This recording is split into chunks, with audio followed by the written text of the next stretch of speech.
If I was starting a business from scratch in 2026 with limited time, limited money, I would start right here.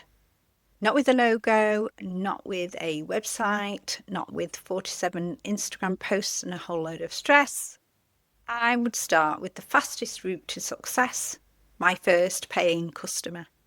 I'm Philippa Bonham. I have helped small businesses and social enterprises for decades. And the biggest mistake I see is people building everything except the one thing that proves that a business works, someone who is actually paying.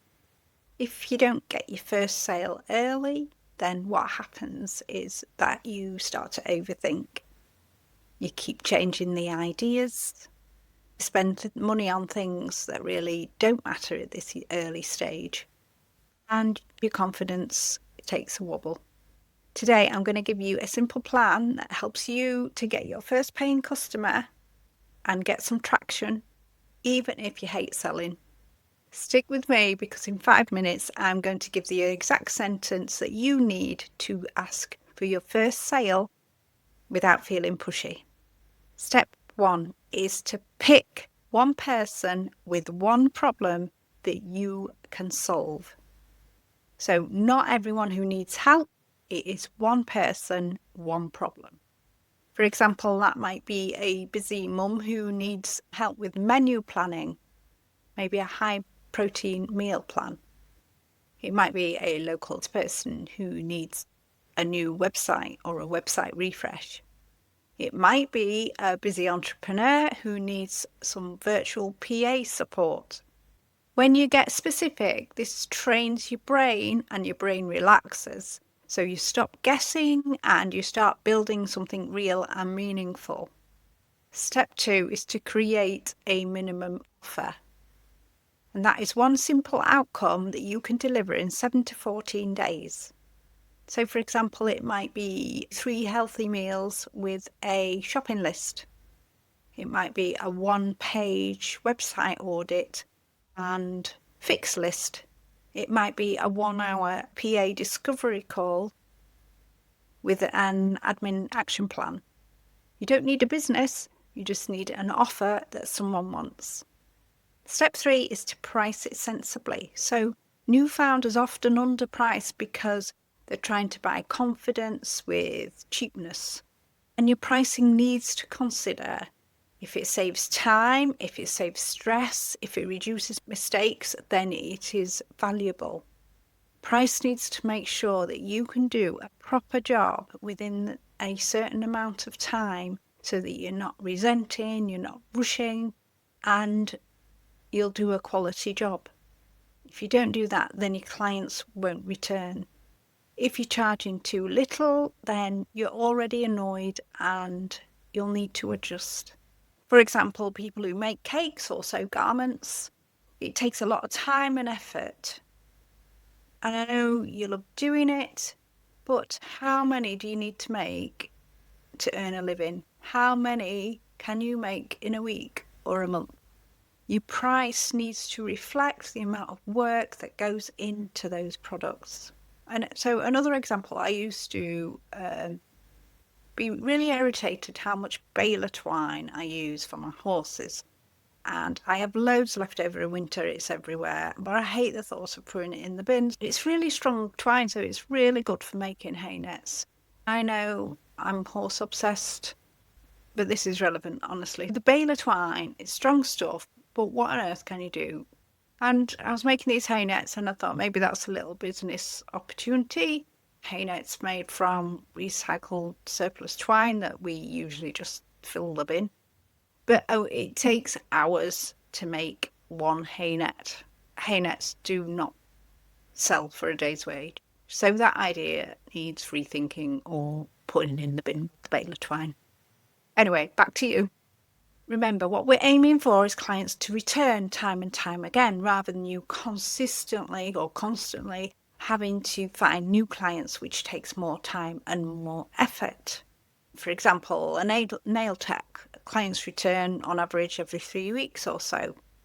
A hairdresser, good clients will return every 6 weeks. I'm the exception because I don't prioritise getting my hair done.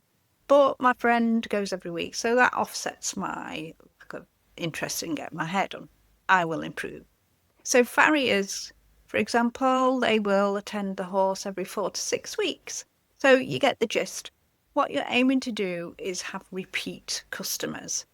But before you get to that point, you need to make sure that your pricing is right to reflect the time and the effort that you're putting into it and the quality of what's produced. Step 4, speak to 10 real people this week.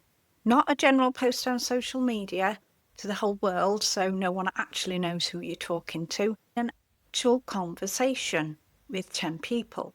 Now, ideally, this should be in person, but direct messaging is okay if you can't do it in person, or you've got a voice note option or video note, that's good too. Make sure you're really talking to that person. So that's the one person with the one problem, your ideal customer. So here's your message framework. I'm testing a new offer for a person. Now, that person you would put, for example, I'm testing a new offer for busy mums who want to eat healthier. If I could help you to achieve and then put in the outcome within a time frame, and would that be useful? So if I can help you achieve greater health in 6 weeks, would that be useful? If yes, can I ask a quick question so I can build it properly? This is research and marketing without being cringe. Although, never think of research or marketing as cringe because you need to change that mindset. Think about if you were telling your best friend about something that they would really need or want, how would you talk about it? So essentially, your friend has a problem or a need. Let's say they keep worrying about putting weight on and they don't feel fulfilled in life. So you're scrolling one night and notice there's a new Pilates class just round the corner. So you send her a quick message to say, hey, you felt a bit off last week. How about this Pilates class? It looks really good fun. You'll meet some new friends and I might even come with you if you fancy it. Really simple. Did you feel cringy doing that? No. But you were promoting someone else's business without a thought because you felt it was the right thing for your needs. Your business idea has been designed from you finding out someone's needs or wants, so don't feel guilty or cringy about sharing your business to those people who need it. So here's the sentence. Once they've replied, use their name. Would you like to be one of the first 10 people I do this with as an early bird price in exchange for honest feedback and a testimonial if you're happy? And here you're not begging, you're offering a clear outcome with a fair exchange. I wanted to talk about some common pitfalls that I see when people are just starting out. So firstly, I see building a website before you've actually validated the idea. It's a lot of time, a lot of money. Even with AI now, you can create your own website, but that's still time and probably a little bit of money. But you've not validated the offer. You don't know if it's going to work. I see a lot of people creating 5 services at once. Let's do this, let's do this, let's do this. And I know the entrepreneurial mind likes to juggle lots of plates, but let's focus on one thing. Let's get that right. And then we'll create the second thing. Another thing I see is that people post really vague, I'm starting a business content without any clear offer. And that's great and people will congratulate you, but you're not speaking to that one person with that one problem that you are going to solve with your new business. Another one is waiting to feel ready. And I can tell you now, you will tweak forever. You will never feel ready. You just have to dive in. Once you've got a reasonable offer, then dive in. So here's your week. 1 person, 1 problem, 1 minimum offer, 10 conversations equals 1 first sale. Imagine it's next Friday and you've made your first sale.